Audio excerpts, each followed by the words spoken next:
یہ ترمذی اور ابن ماجہ میں حضرت انس ابن مالک رضی اللہ تعالی عنہ سے روایت ہے، حضور نے فرمایا کل بنی آدم خطاؤون وخیر الخطائین التوابون، تمام بنی آدم خطا کار ہیں، خطا کار بھی نہیں، بہت خطا کار ہیں، بہت خطا کار ہیں،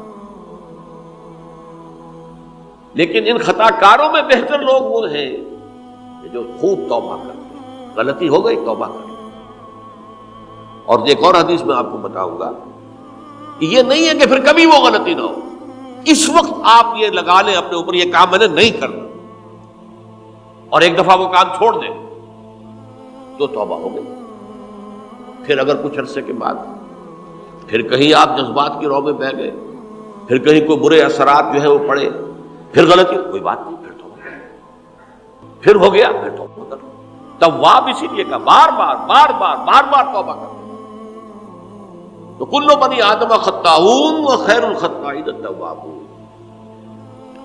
دوسری حدیث یہ بھی ابن ماجہ اور بہقی میں ہے، حضرت عبداللہ ابن مسعود رضی اللہ تعالی عنہ، التائب من الذنب کمن لا ذنب له، گناہ سے توبہ کرنے والا ایسے ہے جیسے اس نے کبھی گناہ کیا ہی نہیں۔ دھل جاتی ہے، تختی دھل گئی، نجار نے تختی لکھی تھی اس کو دھو دیا، ختم ہو گئی۔ ایک حدیث تو پڑھ کر میں بھی چونکا، یہ اصل میں اسلوب ہے بیان کا، بتانے کے لیے کہ تمہارے دلوں کے اندر مایوسی کا غلبہ نہ ہو جائے۔ مایوس اصل میں جو ہے مایوسی، یہ ابلیسیت ہے، نوٹ کر لیجیے اس کو۔ مایوسی ابلیسیت کی کا عکس ہے۔ مبلس کہتے کسے؟ جو مایوس ہو گیا۔ ابلیس سب سے بڑھ کر مایوس جو ہے وہ ابلیس، اسے معلوم میرا چھٹکارا تو نہیں ہے، لہذا میں جتنوں کو اپنے ساتھ لے کر جہنم میں جھونک دوں، یہی میری کمائی ہے، میں نے تو بچنا نہیں۔ تو ابلیس کہتی ہے اس کو جو انتہائی مایوس، مبلس، جو رحمت خدا بندی سے مایوس ہو چکا۔ اب اس کو دور کرنے کے لیے حدیث سنیے، اور یہ حدیث مسلم شریف کی ہے، صحیحین کے اندر، حضرت ابو ہریرہ سے۔ حضور فرماتے ہیں والذی نفسی بیدہ، قسم ہے اس ذات کی جس کے ہاتھ میں میری جان ہے، لو لم تذنبوا، اگر تم لوگ گناہ نہ کرتے، لذهب اللہ بکم، تو اللہ تعالیٰ تمہیں لے جاتا کہیں اور، وَلَجَاءَ بِقَوْمٍ يُذْنِبُونَ، اور پھر کسی ایسی مخلوق کو پیدا کرتا ہے جو گناہ کرتے، فَيَسْتَغْفِرُوا اللَّهَ، اور پھر وہ اللہ سے استغفار کرتے اور توبہ کرتے، فَيَغْفِرُ لَهُمْ، اور اللہ تعالیٰ انہیں معاف کر دیتا۔ اسی سے ملتی جلتی ایک حدیث ہے، یہ امام احمد اور امام بہقی لائے ہیں، اور اس کے راوی حضرت علی ہے رضی اللہ تعالی عنہ۔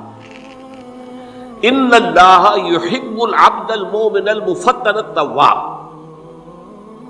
ان اللہ یحب، اللہ تعالیٰ محبت کرتا ہے اپنے اس بندے سے، العبد المؤمن، جو مومن ہو۔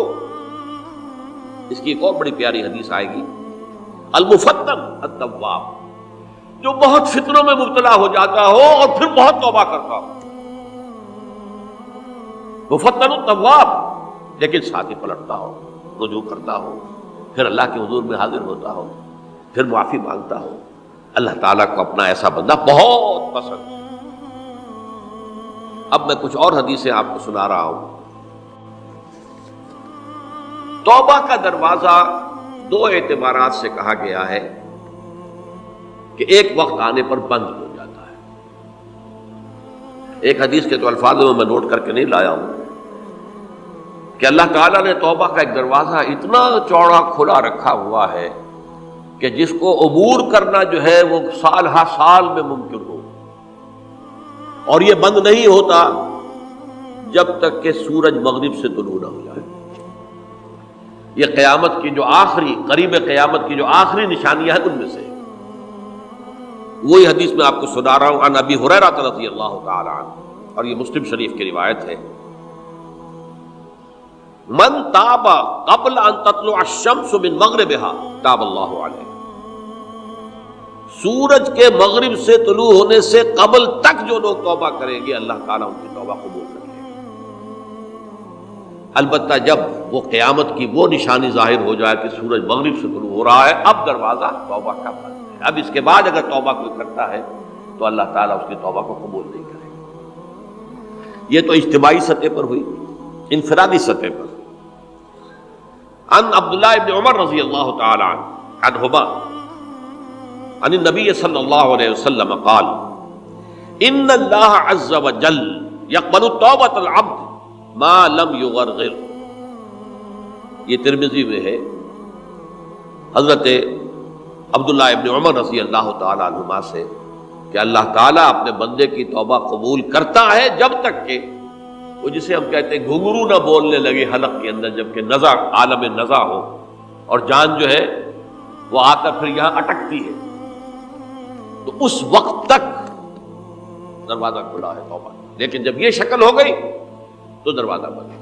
یہ انفرادی سطح پر ہو گیا، جب آپ کے موت کے آثار اتنے واضح ہو گئے کہ اب جا رہے ہیں، اب توبہ کریں گے تو توبہ قبول نہیں ہوگی۔ اجتماعی سطح پر جب قیامت جو ہے اس کی وہ گھڑی آ گئی کہ سورج مغرب سے طلوع ہو گیا، اب توبہ کا دروازہ بند۔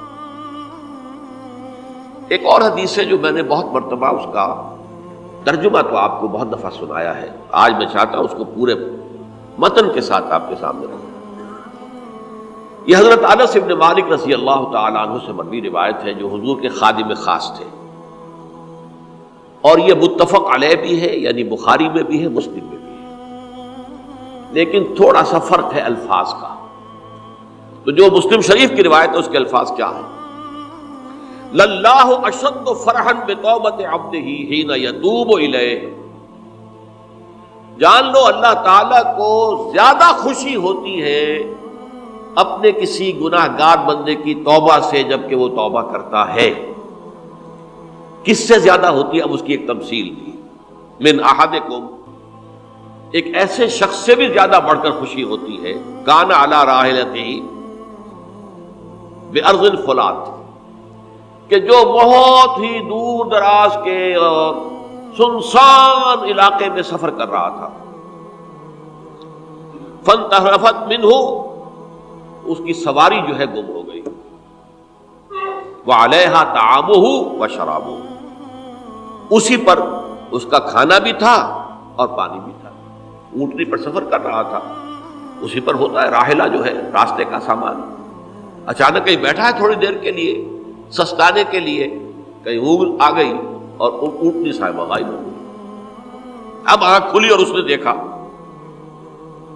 فَأَيَّسَ مِنْهَا، تلاش کر کر کے مایوس ہو گیا، کہیں اونٹنی کا سراغ نہیں۔ اب ظاہر بات ہے کسی صحرا میں یہ کیفیت، اس کا مطلب کیا ہے؟ یقینی موت۔ فَأَتَى شَجَرَةً فَاسْتَجَعَ فِي ظِلِّهَا وَقَدْ أَيَسَ مِنْ رَاحِلَتِهِ، تو وہ ایک درخت کے نیچے اس کے سائے میں آ کے لیٹ گیا، گویا کہ موت کی امید۔ فَبَيْنَهُمَا وَهُوَ كَذَلِكَ إِذْ هُوَ بِهَا قَائِمَةٌ عِندَهُ، اس کی کہیں دوبارہ آنکھ لگی ہے، جو کھولا تو دیکھتا ہے اونٹنی تو موجود ہے، کھڑی ہے، تو وہ فوراً اس کی وہ جو رسی ہے وہ پکڑتا ہے، فَأَخَذَ بِخِتَامِهَا ثُمَّ قَالَ مِنْ شِدَّةِ الْفَرْقِ، اب جو اسے مسرت ہوئی اس کا آپ اندازہ کر سکتے ہیں، ایک یقینی موت کا معاملہ آ چکا تھا، اور اچانک اللہ تعالیٰ نے وہ کھوئی ہوئی اونٹنی جو ہے وہ واپس دلا دی۔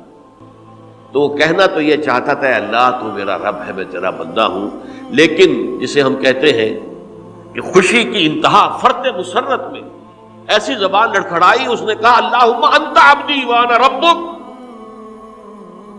اے اللہ تو میرا بندہ ہے، میں تیرا رب ہوں، یہ کہنا ہے۔ تو یہ کیا ہے؟ فرط مسرت، جسے آپ نے خوشی کی انتہا، کہ جس میں انسان جو ہے اتنی بڑی خطا کر بیٹھتا ہے۔ اللہ کو اپنے کسی گناہ گار بندے کی توبہ سے اس سے بھی زیادہ خوشی